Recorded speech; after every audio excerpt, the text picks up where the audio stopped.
आइए,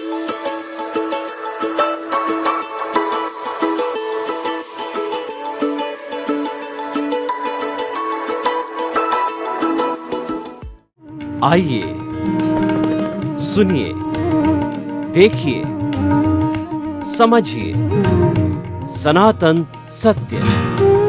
जैसी दृष्टि वैसी सृष्टि, दृष्टि विज्ञान। कुदरत, कुदरती रचना एवं कुदरत के कानून से शाश्वत सुख की प्राप्ति। जोधपुर के परम पूज्य महात्मा उपासक प्रोफेसर डॉक्टर सोहन राज तातेड़ के निर्देशन में सनातन सत्य। जैसी दृष्टि वैसी सृष्टि, दृष्टि विज्ञान।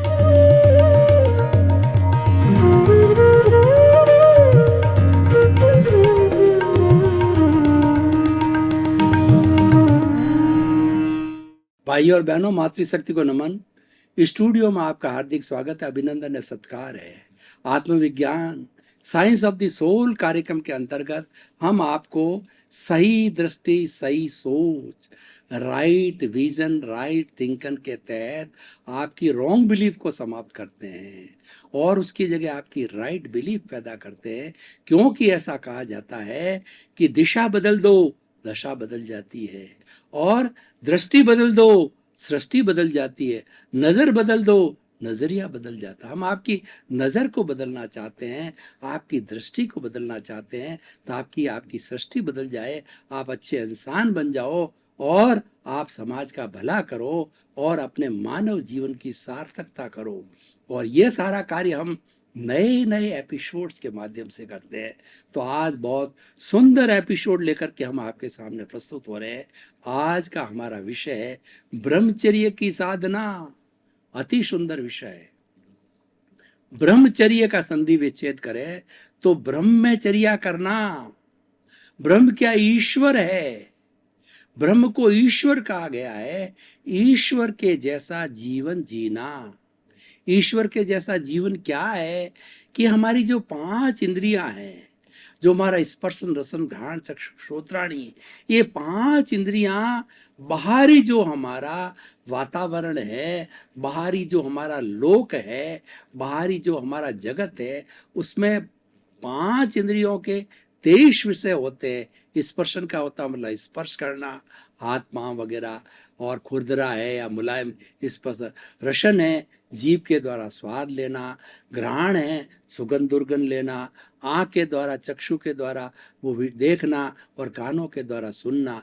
इन सब 23 विषयों को जब हम बाहर से ग्रहण करते हैं तो ग्रहण करने के बाबत उससे लुभावित नहीं होना, उनका जो है वो प्रतिसंलीनता करना। ये इंद्रियां जो हमारी बाहर जा रही है उनको भीतर की ओर खींचना, और बाहर चली भी गई है उस पर कोई राग द्वेष नहीं करना, उसके प्रति तन्मयाकार नहीं होना, उसके प्रति अनुरक्त नहीं होना, उसके प्रति जुड़ना नहीं है। ये ब्रह्मचर्या, ब्रह्म के प्रति चर्या कहलाती है। ब्रह्मचर्य का वैसे तो साधारण जो समाज रूप जानता है वह ये है कि हमारा वीर्य है, उस वीर्य को जो है वो वीर्य को समाप्त नहीं करना, वीर्य का नुकसान नहीं करना, वीर्य को व्यर्थ नहीं गंवाना। शादी करी, संभोग है, इंटरकोर्स है, ये सारा उससे जुड़े होते हैं। ये तो एक स्थूल परिभाषा है, लेकिन वो भी परिभाषा अपनी जगह आएगी, वो भी हम लेंगे।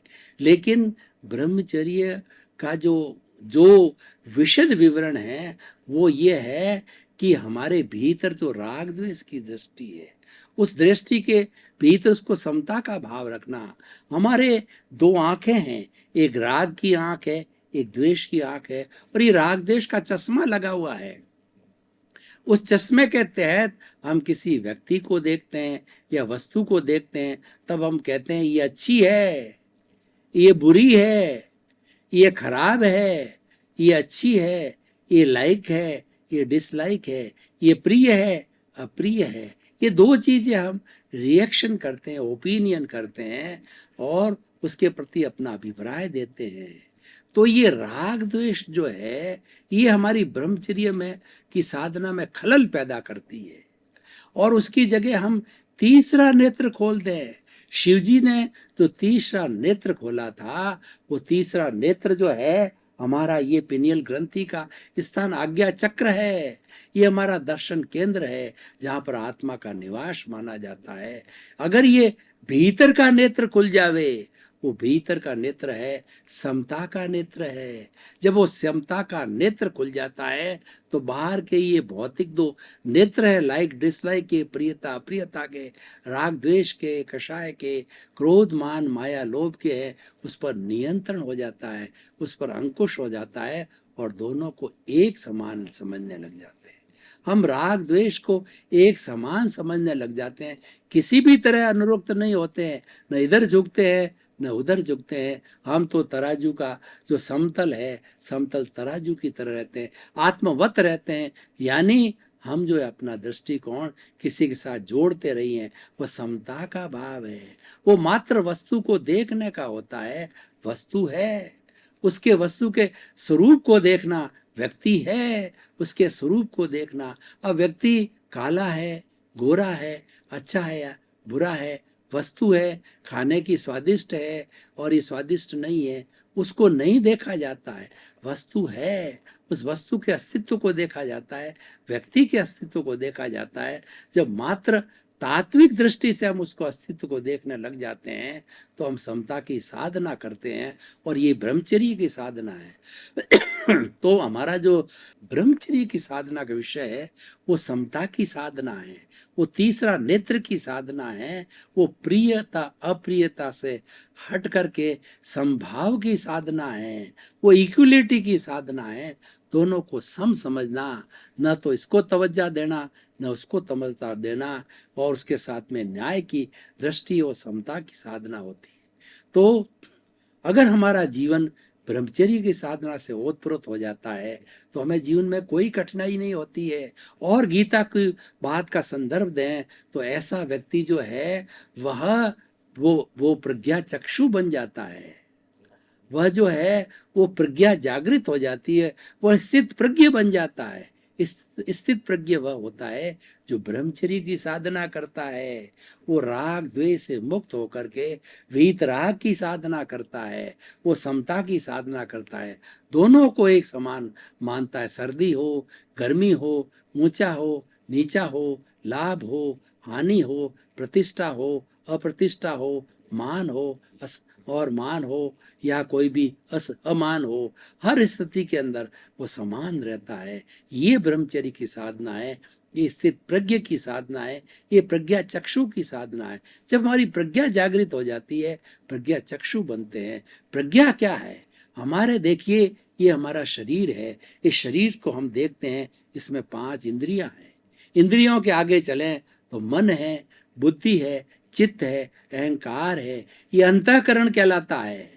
और जो इंद्रियां बाहर से विषय लेती है ये हमारे मन तक जाती है, और मन के जो है 3 कार्य है, ये वर्तमान का चिंतन करता है और भूतकाल की कल्पना करता है, भूतकाल की स्मृति करता है और भविष्य काल की कल्पना करता है। ये सारी हमारी इंद्रियों के द्वारा दिए गए विषयों पर योजना बनाता है और साथ साथ में चिंतन, स्मृति और कल्पना का कार्य है। लेकिन ये अपने पर कुछ नहीं लेता, ये तो संवाहक है, ये सारा बुद्धि को दे देता है।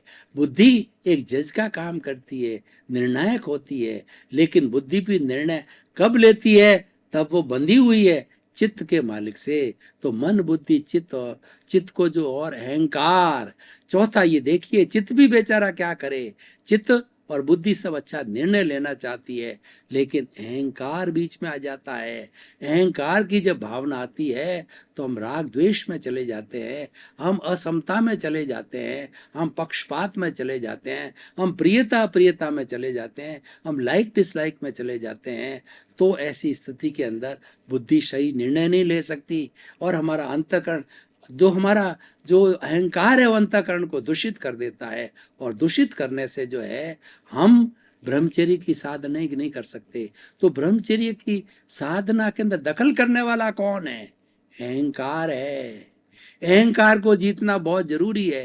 अहंकार को जीतने के लिए किसी ज्ञानी पुरुष को ढूंढिए, वो ज्ञानी पुरुष ये अहंकार रूपी विष की थैली को निकालने का जो है, विष की थैली को फेंकने का गुर जानता है, रास्ता जानता है। उस ज्ञानी को ढूंढिए, उस गुरु को ढूंढिए, जो कि हमारी जीवात्मा है, जो कि हमारे जो है, जो ये बाधा पैदा होती है ब्रह्मचर्य की साधना में, समता की साधना में, राग द्वेष से जुड़ी हुई रहती है। वो जीवात्मा को अंतरात्मा बनाने के लिए ज्ञानी पुरुष को ढूंढिए। जीवन के अंदर देखिए, स्वामी विवेकानंद जब जो है उनके अंदर सूझबूझ आई, क्योंकि वो पिछले जन्म से बहुत धार्मिक भावना लेके आए थे, अच्छा जीवन लेके आए थे, तो उन्होंने गुरु की तलाश की।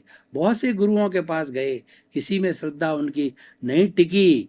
जब वो जाकर के जो है, वो उसके बाद के अंदर वो अपने रामकृष्ण परम हंस के पास में गए, तो प्रथम दृष्टवा रामकृष्ण परमहंस ने देखा मुझे शिष्य मिल गए, और स्वामी विवेकानंद ने देखा कि मुझे गुरु मिल गए। तो पहले ही क्या कि स्वामी विवेकानंद के बहुत से भाई बहन थे, और उनके घर के अंदर ऐसी स्थिति बहुत कमज़ोर थी, सबको बराबर भोजन भी नहीं मिलता था, मतलब उनकी आर्थिक स्थिति बहुत कमज़ोर थी। तो स्वामी रामकृष्ण परमहंस है, वह जो देवी के भक्त थे, उन्होंने कहा देवी माँ के पास में तुम जाके मांगो कि हमारी आर्थिक स्थिति अच्छी हो जावे, हमको सुख शांति मिले, हमारा परिवार जो है भरण पोषण कर सके, धनाढ्य बन जाए। लेकिन इस भावना को लेकर के स्वामी विवेकानंद जब देवी के पास गए, तो देवी की चकाचौंध देखी, देवी का भव्य रूप देखा, दिव्य रूप देखा, और वो स्वयं जो है एक सन्यासी प्रकृति के व्यक्ति थे, अच्छी भावना के व्यक्ति थे। तो तीसरा नेत्र उनका खुल चुका था, संभाव का नेत्र खुला हुआ था। तो उन्होंने उसकी जगह देवी से मांगा, हे देवी माँ, गिव मी एनलाइटनमेंट, मेरी प्रज्ञा को जागृत करो, मेरी अंतस चेतना को जागृत करो, मेरे अहंकार को तिरोहित करो। उन्हें जो है गुरु मिल गया, देवी मिल गया, भगवान मिल गया, और उस भगवान ने जो है उनके अहंकार को भस्मीभूत कर दिया, और बाहर आए तो वापस जो है रामकृष्ण परमहंस ने कहा तुमने क्या मांगा? आपने कहा वो मैं नहीं मांग सका, मैं तो एनलाइटन मांगा। और वो यही चाह रहे थे स्वामी रामकृष्ण परमहंस। उन्होंने अपना शिष्य बनाया, और गुरु ने उसके अहंकार को भस्मीभूत किया, अहंकार की थैली को जला डाला, और वो स्थित प्रज्ञ बन गए, प्रज्ञा चक्षु बन गए। वो समता की साधना में चले गए, ब्रह्मचर्य की साधना में रत हो गए। अब देखिए, ब्रह्मचर्य का हम स्थूल रूप पर भी थोड़ा ध्यान दें तो हमारी भारतवर्ष के अंदर जो है शादी की, विवाह की एक प्रथा है कि हमारा मनुष्य जगत है, ये जंगल राज्य नहीं बन जाए। तो भारतवर्ष के भारतीय संस्कृति में और ये विवाह की और परिवार की प्रथा चालू हुई, जो विश्व के किसी कोने में आपको नहीं मिलेगी। जब लड़का लड़की की सगाई और शादी होती है तो उनका रिश्ता मल्टीप्लाई हो जाता है, 7 जन्म का रिश्ता हो जाता है। इधर के नाना ससुर, उधर के नाना ससुर, दादा ससुर, काका ससुर, और उसकी भाभी, और जो इसकी जो है सास, उसकी मासी सास, इस तरीके से कई गुना वो रिश्ता मल्टीप्लाई हो जाता है। एक परिवार का जन्म होता है, एक संस्था बनती है। ऐसा ये भव्य स्वरूप विश्व के 210 देशों में चले जाइए, जो हमारी पारिवारिक संस्था का स्वरूप है, विश्व में आपको कहीं नहीं मिलेगा। इस परिवार और विवाह की पद्धति से हमारे यहाँ नैतिकता बहुत कम है। लोग कुछ ऐसा है जो वेश्यावृत्ति में जाते हैं, वो लेकिन उसको रोका भी नहीं जाता। ये भगवान राम के समय में ही था, महावीर के समय में भी था। 100% लोगों को शुद्ध करना, ठीक करना, पापियों का उद्धार करना न तो राम के बस में है, न कृष्ण के बस में है, न महावीर के बस में है। हर युग में रहेंगे, क्यों? उनकी नियत ही ऐसा ही है, उनके कर्मों का योग ही ऐसा है। लेकिन ये जो हमारी विवाह की प्रथा है, उससे एक पति और एक पत्नी के साथ में 7 फेरे दिए जाते हैं कि उनको ये प्रतिज्ञा कराई जाती है कि पति को एक स्त्री जो मेरी शादी हुई है, इसको छोड़ करके पूरे विश्व की 7 अरब जनसंख्या में 3.5 या 3 अरब की कोई भी हमारी मादा छोटी बहन है तो मेरी पुत्री है, और मेरे समकक्ष है तो मेरी बहन है, मेरे से बड़ी है वो माँ है, और बहुत बड़ी है मेरी दादी है, नानी है, उस रूप में जानना। यानी उसके प्रति बुरी दृष्टि नहीं डालना। एक पत्नी, स्वदार संतोष, पति पत्नी से संतुष्ट हो जाए और पत्नी पति से संतुष्ट हो जाए। हम पुरुषार्थ चतुष्टय में विश्वास करते हैं। हमारी भारतीय संस्कृति की जो लाइफ स्टाइल है, जीवन पद्धति है, वो पुरुषार्थ चतुष्टय है। वो क्या है? काम, अर्थ, धर्म और मोक्ष। काम और अर्थ जीवन की आवश्यकता है। काम ये शरीर में पैदा होती है, जब युग बनता है तो मादकता आती है, तो उसके समाधान के लिए ये विवाह और शादी की प्रथा की तुम संतुष्ट रहो, तुम वंश उत्पत्ति करने के लिए विवाह शादी की जाती है। लेकिन फिर भी जैसी भी बात है, तुम सोदार संतोष करो, एक के साथ में संतुष्ट करो। और ये हो गया काम। और हमारा अर्थ है जो पैसे की व्यवस्था, लेन देन है, उससे सारा जीवन चलता है और समाज चलता है। इन दो पर अंकुश करने के लिए इसके ऊपर ब्रिज है, अंकुश धर्म है। उस अंकुश के माध्यम से हम अपनी सिद्धि जो है, मोक्ष की प्राप्ति कर सकते हैं। ये विषय अलग है, मैं उसमें नहीं जाना चाहता। पर क्योंकि पुरुषार्थ चतुष्टय जो है हमारे इस ब्रह्मचर्य की साधना से भी जुड़ा हुआ है, तो ब्रह्म ये हमारा एक स्थूल रूप हुआ, हमारे ब्रह्मचर्य का इंटरकोर्स है। और जो है ये जो है संभोग है, और ये स्त्री पुरुष के शरीर की आवश्यकता है, वो यहीं तक सीमित है। तो इससे क्या होगा? इस परिवार की प्रथा से, विवाह के सिस्टम से व्यक्ति वेश्यावृत्ति की तरफ नहीं जाएगा। और हमारे समाज में जो वेश्यावृत्ति पनप रही, हालांकि अभी भी यह है, कुछ स्वार्थी तत्व, कुछ असंतुष्ट लोग, कुछ बदमाश लोग हैं, स्वदार संतोष नहीं करते हैं, वो ऐसा कार्य करते हैं, वो घृणित है, वो निंदनीय है। ऐसे लोगों को चिन्हित किया जाना चाहिए और वेश्यावृत्ति के अड्डों को भी समाप्त किया जाना चाहिए। उनके ठेकेदारों को, उनके दलालों को पनिशमेंट किया जाना चाहिए। वो क्या वेश्यावृत्ति क्या होती है कि वो दलाल, ठेकेदार स्त्री पुरुष होते हैं, वो बेचारी मजबूर औरतों को, लड़कियों को पहले फंसाते हैं, फंसा करके और उसको जो है ब्लैकमेल करते हैं कि तुम्हारी इस बात को हम उजागर कर देंगे, तुम्हारी शादी नहीं होगी, चरित्रहीनता हो जाएगी, और वो वेश्यावृत्ति के अड्डे पे ले आते हैं। तो इन सबको रोका जाना चाहिए। ये बहुत बड़ी हमारे समाज पर कलंक है, ये बुराई है, इसको रोकना चाहिए। इसको कौन रोकेगा? इसको समाज के व्यक्ति रोकेंगे, ब्रह्मचर्य की साधना करने वाले रोकेंगे, क्योंकि ब्रह्मचारी व्यक्ति ही इसका फेस कर सकता है, क्योंकि वो इनके चुंगल में नहीं फंसेगा। जो ब्रह्मचर्य व्यक्ति होगा वो प्रतिसल्लीनता वाला होगा, वो कर्मठ व्यक्ति होगा, और वह किसी भी चीज से स्वामी विवेकानंद की तरह से वो अडिग रहेगा, पहाड़ की तरह। वो किसी भी तरह से जो है वो किसी के साथ में मोहित नहीं होगा। वो व्यक्ति जो है ऐसी चीजों को रोक सकता है।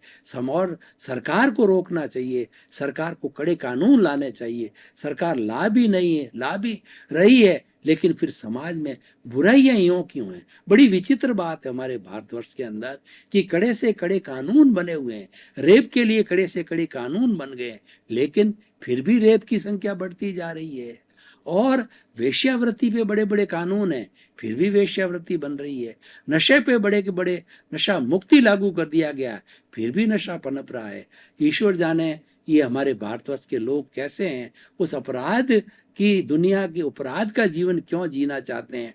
कुछ लोगों की तो नियत ही होती है, पूर्व जन्म में ऐसी भावना किए हुए होते हैं, वो जन्म में उनको ऐसा मिलता ही है। किसी ने वेश्यावृत्ति की पूर्व जन्म में भावना की, किसी ने जो है किसी की एक से अधिक पत्नी की भावना की है, तो वो ये भावना का बीज डाला है। वो बीज जो है इस जन्म के अंदर जो है वो कर्म फल और कर्म परिणाम बन के उसको कई पत्नियां मिलती है और वो इस बुराई के अंदर चला जाता है। तो हम क्या कहना चाहते हैं कि ब्रह्मचर्य की साधना एक समाज के लिए आवश्यक है। ये अच्छे समाज का निर्माण करती है, अच्छे व्यक्ति का निर्माण करती है, अच्छे देश का निर्माण करती है, अच्छे विश्व का निर्माण करती है। गृहस्थ जीवन अच्छा है, आप गृहस्थ जीवन को भोगिए, कौन मना करता है? हर व्यक्ति सन्यासी नहीं हो सकता, हर व्यक्ति कंचन कामनी मुक्त नहीं हो सकता है। संत कौन होता है? जो कि शांत होता है। संत के लिए कहा गया है कि सदा दिवाली संत के, 12 महीने बसंत के। वो संत किसको कहा जाता है? साधु किसको कहा जाता है? जिसके 3 चीजें नहीं होती।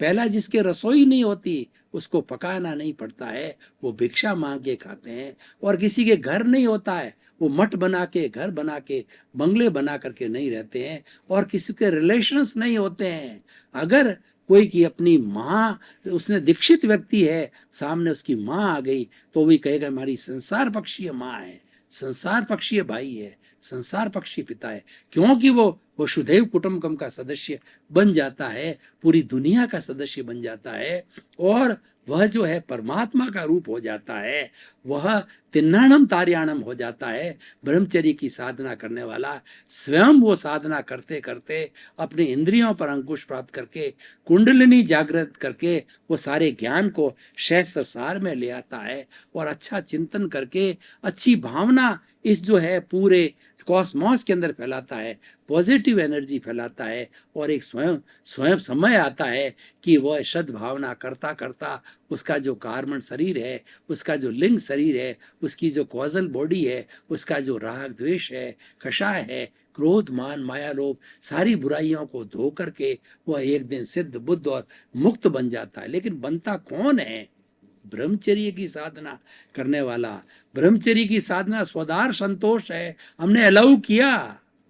हमारे जो भगवान महावीर ने दो तरह के धर्म बताए, एक तो है सागार और एक अणगार। एक तो महाव्रत धर्म दिया कि जिसके अंदर 5 महाव्रत अहिंसा, सत्य, अचौर्य, ब्रह्मचर्य और अपरिग्रह 9 वर्ष से अधिक उम्र से लगा करके किसी भी उम्र का व्यक्ति अगर किसी भी गुरु के साथ में जाके उसका शिष्य बन करके वो साधु बन जाता है तो उसको हिंसा करनी नहीं, करवानी नहीं, अनुमोदनी नहीं, मन से नहीं, वचन से नहीं, काया से नहीं करनी। 3x3 9 कोटिक त्यागी होता है, वो पूर्ण अहिंसक हो जाता है, ऐसा महाव्रती कहलाता है। लेकिन हरे कितना सामर्थ्य नहीं होता है। तो भगवान जो है दयालु है, कृपालु है, सबको मुक्ति दिलाना चाहते हैं, सबका कल्याण करना चाहते हैं। उन्होंने अनुव्रत दिया कि तुम शादी करो, शादी अलाउड करी, लेकिन स्वदार संतोष, एक पति में एक पत्नी में संतोष करो, दूसरे की तरफ नजर बुरी नजर न डालना, न तो पुरुष स्त्री पर डाले न स्त्री पुरुष पर बुरी नजर डाल करके अपनी काम चेतना को जागृत करे, एक के साथ संतुष्ट रहो। ये दिया, अनुव्रत दिया। ये अनुव्रत भी ब्रह्मचर्य की साधना है। गृहस्थी को भी ब्रह्मचर्य का साधक कहा जा सकता है। 5 महाव्रतधारी तो सुपर साधक होता है, लेकिन दोनों साधक है, दोनों मुक्ति को प्राप्त कर सकते हैं। लेकिन जो ब्रह्मचर्य का गृहस्थी जो साधक है उसको स्वदार संतोष करना आवश्यक है। वह इधर उधर भटकेगा, इंद्रियों को बाहर ले जाएगा, इंद्रिय सुख में जाएगा, कामना को पैदा करेगा, तृष्णाओं को पैदा करेगा, तो अनुवृत्ति नहीं है। इसीलिए कहा गया, साधु के लिए कहा गया, सन्यासी के लिए कहा गया कि चाह गई चिंता मिटी, मनुआ बेपरवाह, जिनको कुछ न चाहिए सोई शहंशाह। देखिए, हमारी भारतीय संस्कृति के सभी धर्म ग्रंथ क्या कहते हैं कि व्यक्ति दुखी किस लिए है? व्यक्ति दुखी अपनी कामना से, अपनी तृष्णा से, अपनी लालसा से, अपनी इच्छा से वो अतृप्त रहती है। जब वो दुख होती है, एक तृष्णा दूसरी तृष्णा को जन्म लेती है, और तृष्णाएं जो है आकाश की भांति अनंत है। व्यक्ति को पूरे संसार की धन संपत्ति दे दी जाए तभी वो तृप्त नहीं होता है, इतनी तृष्णा है। लेकिन उस तृष्णा को छोड़ देता है, वो शहंशाह होता है। तृष्णा को छोड़िए, कामना को छोड़िए और इच्छाओं को छोड़िए। और ये किससे संभव है? ये संभव है ब्रह्मचर्य की साधना से। ब्रह्मचर्य की साधना करने वाला व्यक्ति अपने आत्मा अनुभव में चला जाता है, सेल्फ रियलाइजेशन में चला जाता है, भीतर विराजमान प्रभु की शरण में चला जाता है। वह भेद विज्ञान करता है, वह वीतराग विज्ञान करता है, वो मोक्ष विज्ञान करता है, वह अक्रम विज्ञान करता है। मैं अलग हूं, शरीर अलग है। ये शरीर तो करने वाला है, ये तो शरीर भोगने वाला है, लेकिन मैं तो जानने वाला हूँ, मैं देखने वाला हूँ, मैं तो अजर हूँ, मैं तो अमर हूँ, ये तो अविनाशी है। इसका तो जब हिसाब पूरा हो जाएगा तो राम नाम सत हो जाएगा। जितना आयुष्य लेकर के आया है 60 साल का, 70 साल का, वो कर्मों का हिसाब भुगतने के बाद के अंदर ये अंत होकर के शरीर को जला दिया, लेकिन मैं नहीं जलती। मैं तो हर युग के अंदर अजर अमर रहती हूँ। भगवान कृष्ण ने गीता में क्या कहा कि कोई व्यक्ति का जब कपड़ा जीर्ण शीर्ण हो जाता है उस कपड़े को फेंक देता है, उसी तरीके से आत्मा आयुष्य कर्मों के अधीन जब शरीर जीर्ण शीर्ण हो जाता है तो आत्मा जो है वो अपने कार्मण शरीर, आत्मा और तेजस शरीर जो उसको धक्का देता है, ये तीनों जाकर के दूसरे जो आत्मा के दूसरी माँ के गर्भ में जन्म लेकर के आत्मा फिर नया जो है चार्ज किया हुआ भुगतान चालू हो जाता है। आपका बहुत बहुत धन्यवाद। आप हमारा ये आत्मविज्ञान कार्यक्रम बराबर देख रहे हो, हमको फीडबैक मिल रहा है और आपको देखते रहिए। आप बराबर इसमें दिलचस्पी ले रहे हो। जितनी आप इसमें दिलचस्पी लोगे आपको आत्मज्ञान मिलेगा, आत्मविज्ञान मिलेगा, आप एक अच्छे इंसान बनोगे। क्योंकि हमारा उद्देश्य है सर्वे भवन्तु सुखिनः सर्वे भवन्तु निरामया। जगत के सब लोगों का जय जगत हो, जगत कल्याण हो, सबको मुक्ति मिले, सबको आनंद, प्रेम, शांति, अध्यात्म मिले। आपके प्रति मंगल।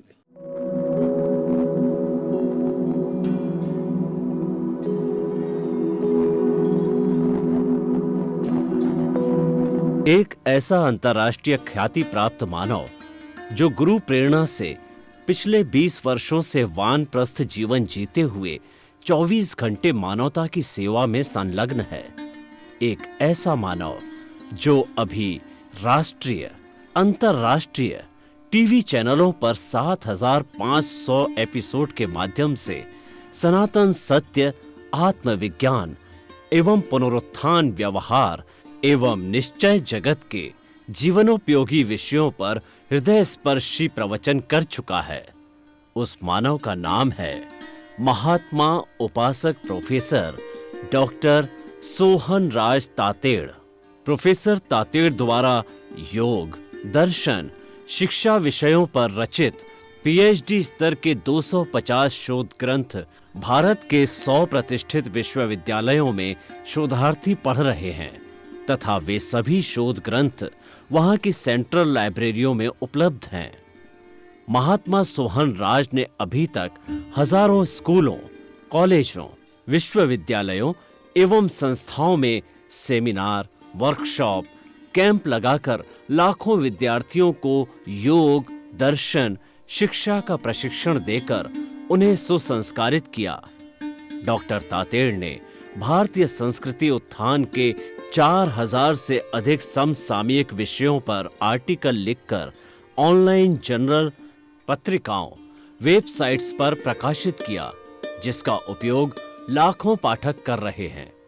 उपासक तातेड़ के 5000 से अधिक आज का सुविचार, आज का शुभ संदेश, आज का मंगल भावना योग आदि चिंतन websites, Twitter, blogger, Facebook, YouTube माध्यमों से लाखों लोग अपना जीवन निर्माण कर रहे हैं।